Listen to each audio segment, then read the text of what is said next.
Hello and welcome to the channel. Today I'm going to begin my video on Mahashweta Devi's Draupadi.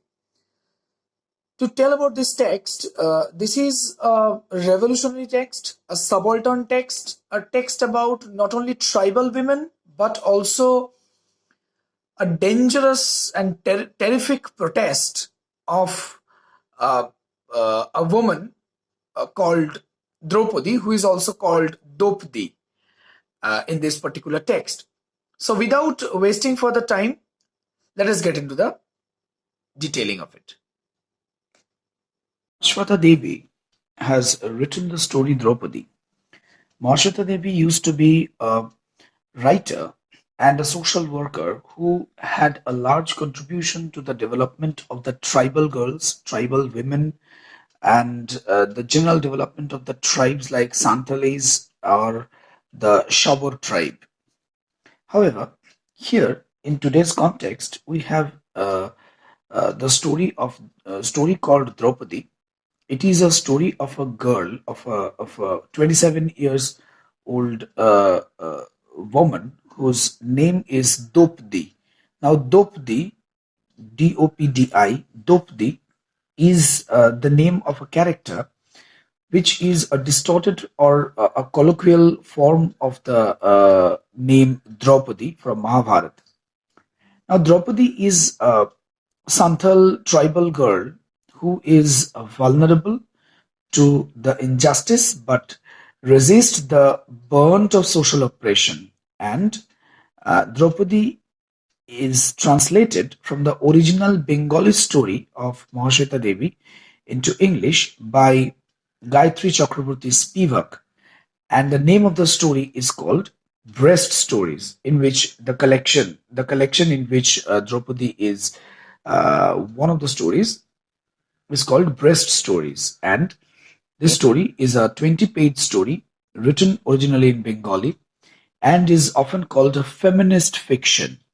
But feminism is not the only part to be discussed in this particular story. But this story has a context to the Naxalite movement in Bengal, and that Naxalite movement and the tribal life affected by it was also part of the research and contribution of Mahashweta Devi.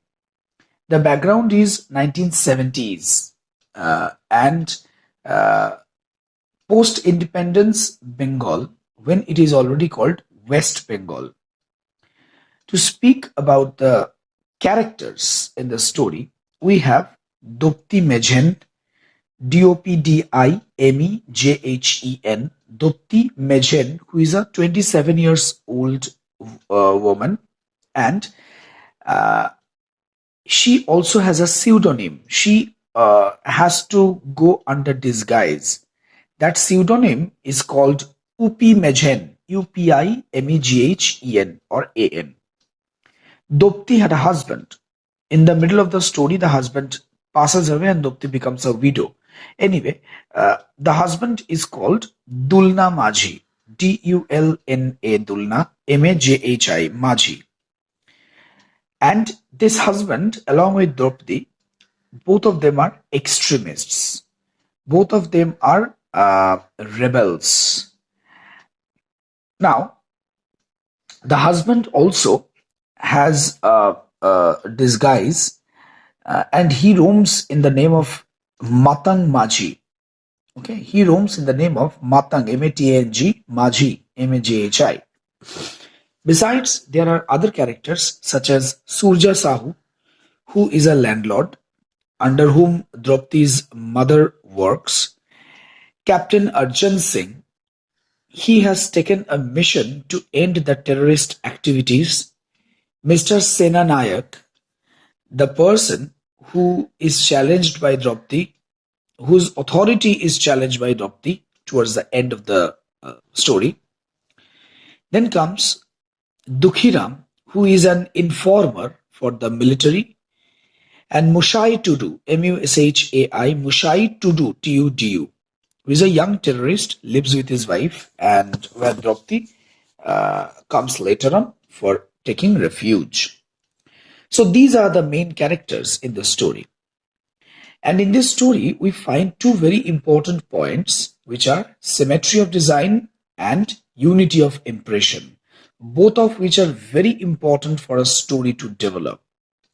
Within a limited character and keeping the story open ended, Mahashweta Devi has also involved the readers, the audience, and this story, towards its end, uh, presents Draupadi to be a true rebel, presents Draupadi to be not only a feminist character, but also a character who is truly revolutionary, extremist, and never ready to compromise the identity of herself.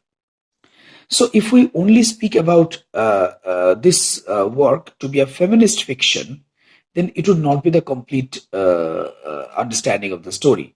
This is a story about Naxalite movement, a story about tribal liberation, a story about the general oppression inflicted by the zamindars, a story about feminist perspective, a story about an unweaponed woman who is probably the greatest weapon against masculinity and against the oppression generally inflicted from the society or the administrative hierarchy.